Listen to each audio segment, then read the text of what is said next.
Olá, eu sou a professora Mônica e na aula de ciências de hoje nós vamos falar sobre o sangue. Na nossa aula anterior, nós falamos sobre a circulação sanguínea, os vasos sanguíneos, que correspondem às veias, artérias e capilares, e sobre o coração, que é uma bomba, um músculo, que vai bombear o sangue por todo o nosso corpo. Na nossa aula de hoje, nós vamos falar do sangue, que constitui aí os órgãos do sistema cardiovascular. Vamos falar sobre a sua origem, as estruturas que o compõem e também sobre as suas respectivas funções. Os componentes do sangue. Aqui na imagem ao lado, nós temos uma imagem colorida artificialmente com uma ampliação de 5.900 vezes. Aqui nós temos os glóbulos vermelhos, os glóbulos brancos e as plaquetas em tons amarelados. Esses são os componentes do sangue. Os componentes do sangue e as suas funções. Colocando-se uma amostra de sangue em uma ultracentrífuga, ele será separado em duas porções. Uma camada vermelha que se depositará na parte de baixo do tubo, contendo os elementos figurados ou celulares, que correspondem às células e ocupam cerca de 45% do volume total da amostra, que é a parte sólida do sangue. Uma outra camada líquida amarelada ficará na parte de cima do tubo, que corresponde aos 55% restantes do volume, chamado de plasma. Estes são os componentes da parte sólida do sangue. São as hemácias, os monócitos, eosinófilos, plaquetas, basófilos, neutrófilos e linfócitos. Os componentes do sangue na parte líquida, que é o plasma, ele é formado por 91% de água, 7% de proteínas e 2% de sais minerais, açúcares, aminoácidos, gases, hormônios e substâncias a serem eliminadas, as excretas. O transporte de quase todas essas substâncias é feito por meio da dissolução na água contida no sangue. A composição do plasma é mais ou menos constante, mas ela sofre pequenas alterações conforme o órgão pelo qual ele passa. Aqui nós temos a origem da célula sanguínea. Elas se originam na medula óssea. Então, aqui na medula óssea ocorre a formação das plaquetas, dos leucócitos, hemácias, e temos também as células tronco hematopoética, que elas podem se transformar em qualquer outra célula. Então, a medula vermelha dos ossos ela é um tecido ricamente vascularizado, isto é, com grande quantidade de vasos sanguíneos, e ela está localizada nos espaços microscópicos que existem na parte dos ossos, que tem aparência esponjosa. Também conhecida como tutano, é um tecido líquido gelatinoso que preenche a cavidade interna de vários ossos e fabrica os elementos figurados do sangue periférico, como as hemácias, que são os glóbulos vermelhos, os leucócitos, que são os glóbulos brancos, e as plaquetas. A medula vermelha dos ossos é responsável, por exemplo, pela formação, pela maturação e pela multiplicação dos leucócitos. Quando nascemos, quase todos os ossos produzem essas células, mas à medida que crescemos, apenas algumas regiões continuam com essa tarefa, como mostra a figura ao lado. As plaquetas, um outro componente do sangue. Elas são fragmentos de células formadas na medula óssea vermelha, responsáveis pela coagulação do sangue. Quando um vaso sanguíneo se rompe, as plaquetas elas liberam substâncias conhecidas como fatores de coagulação. Esses fatores eles transformam certas proteínas presentes no plasma sanguíneo em uma rede de fibras que retém os elementos figurados do sangue, principalmente as hemácias, formando um tampão para interromper o sangramento. Existem pessoas que não produzem os fatores de coagulação. Essa é uma doença hereditária, conhecida como hemofilia, cujo tratamento é a administração do fator de coagulação no qual o paciente é deficiente. Esse tipo de doença, a pessoa ela se corta e ela não consegue parar o sangramento, ela pode ter hemorragias internas também. Os leucócitos, eles também são chamados de glóbulos brancos e são responsáveis pela defesa do organismo. Aqui nós temos os glóbulos brancos existentes. Olhando aqui na imagem, que tem outros componentes do sangue aqui na mesma imagem. Então, nós temos os glóbulos brancos, que são os linfócitos, os monócitos, eosinófilos, basófilos e neutrófilos. Aqui nós temos as hemácias, o nosso outro componente do sangue. Elas também são chamadas de eritrócitos ou simplesmente glóbulos vermelhos. São células anucleadas, ou seja, sem núcleo, preenchida por uma proteína chamada hemoglobina, que contém ferro em sua constituição, um dos minerais obtidos na nossa alimentação, o que lhe confere a cor vermelha. A função das hemácias é transportar o gás oxigênio disponibilizado pelos pulmões. Para ser transportado, o gás oxigênio ele liga-se à hemoglobina, ou seja, ele não é dissolvido no sangue. Vamos falar da importância da alimentação para a formação do sangue. A ingestão insuficiente de alimentos que contêm ferro ou alguma deficiência na absorção desse nutriente pode levar a pessoa a ter anemia carencial, por não formar a hemoglobina suficiente. A vitamina C é importante também para o transporte de gás oxigênio.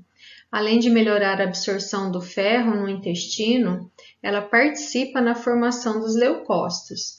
Aqui do lado nós temos os alimentos, que são ricos em ferro, que são as verduras verdes escuras, os cereais como feijões, lentilhas, soja, temos a carne também, a carne vermelha, a carne branca, então são vários alimentos que têm essa constituição que é o ferro. E temos também as frutas e verduras que contêm a vitamina C, que é essencial para a absorção do ferro. Então nós temos os alimentos como a laranja, o limão, a acerola, que são ricos na vitamina C. Agora nós vamos falar sobre alguns exames de sangue que são muito comuns, e muito importantes para tratamentos médicos, para ajudar no diagnóstico, de uma doença, fazer a prevenção de doenças ou até mesmo acompanhar tratamentos médicos. Nós temos aqui o hemograma, o lipidograma, a gasometria e a glicemia. E nós vamos falar um pouquinho sobre cada um deles. O hemograma, esse exame de sangue, ele avalia a quantidade e as qualidades dos 3 principais grupos de células do sangue.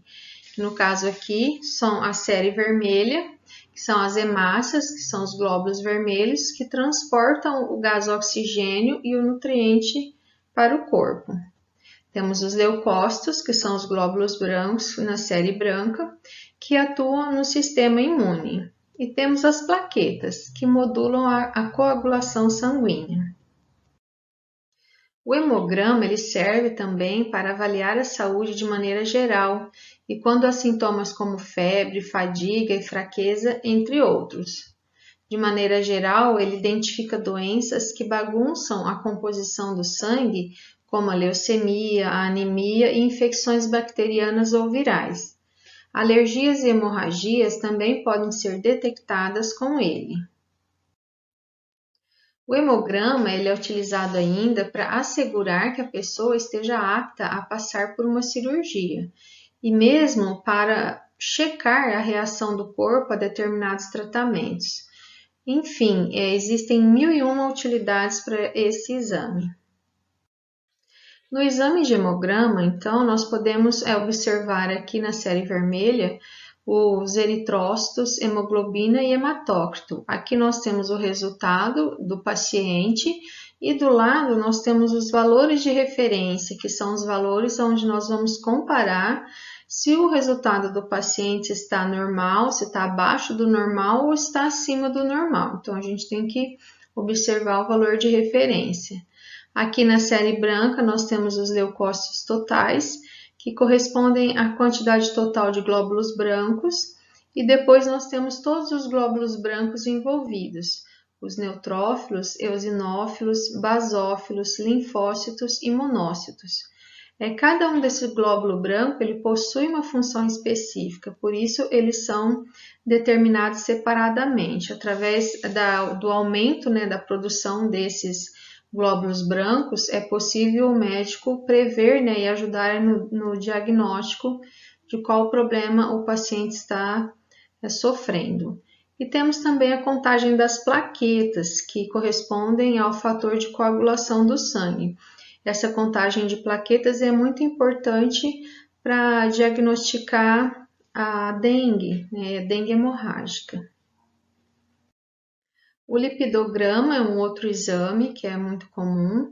Eles são usados para a detecção de dislipidemias, que são o aumento do colesterol total, que é o LDL, colesterol ruim, ou a diminuição do HDL, que é o colesterol bom, ou ainda o aumento do triglicérides, que são gorduras, que se acumulam no sangue.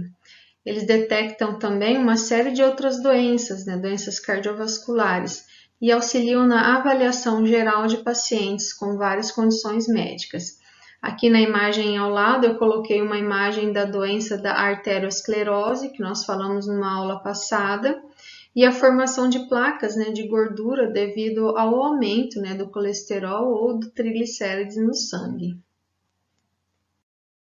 A gasometria arterial, ela mede o pH e os níveis de oxigênio e de gás carbônico no sangue de um paciente.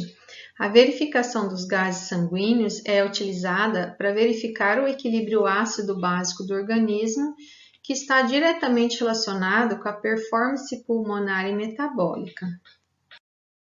O exame da gasometria é um recurso que tem se mostrado fundamental para a avaliação da condição e tratamento dos pacientes com Covid-19.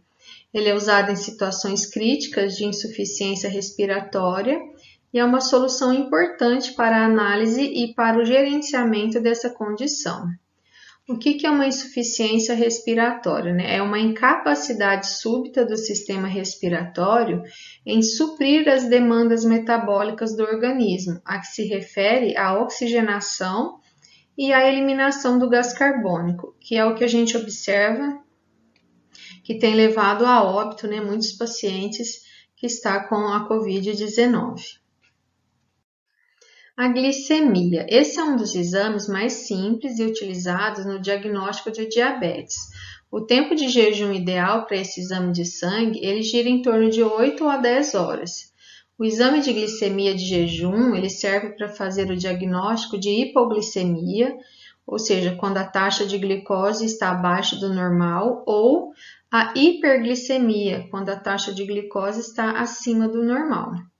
Esse exame serve também para monitorizar o tratamento do diabetes, juntamente com o exame de hemoglobina glicada. O transplante de medula óssea.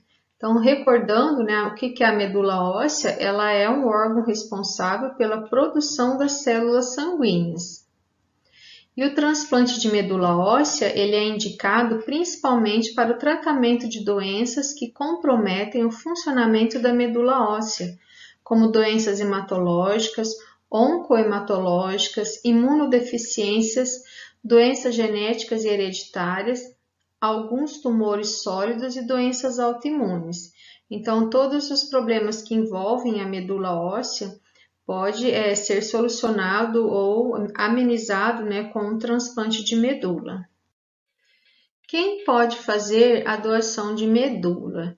Então, a pessoa ela precisa ter entre 18 e 55 anos de idade, estar em bom estado geral de saúde, não ter doença infecciosa ou incapacitante, não apresentar doença neoplásica, que é o câncer, ou hematológica, que é doenças no sangue, ou no sistema imunológico, que é nos sistemas de defesa. E algumas complicações de saúde, elas não são impeditivas para a doação, sendo analisado caso a caso.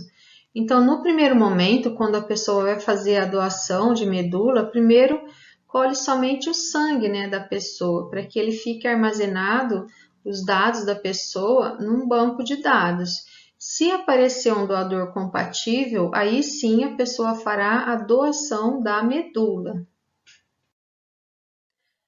Para fazer a doação da medula, né, ela é feita num centro cirúrgico sob anestesia peridural ou geral e requer internação por um mínimo de 24 horas. E essa doação ela dura aproximadamente 2 horas. Então, retira-se no máximo 15% da medula do doador, o que não causa qualquer comprometimento à saúde. Nos 3 dias após a doação, pode haver algum desconforto localizado, que pode ser amenizado com o uso de analgésicos e medidas simples.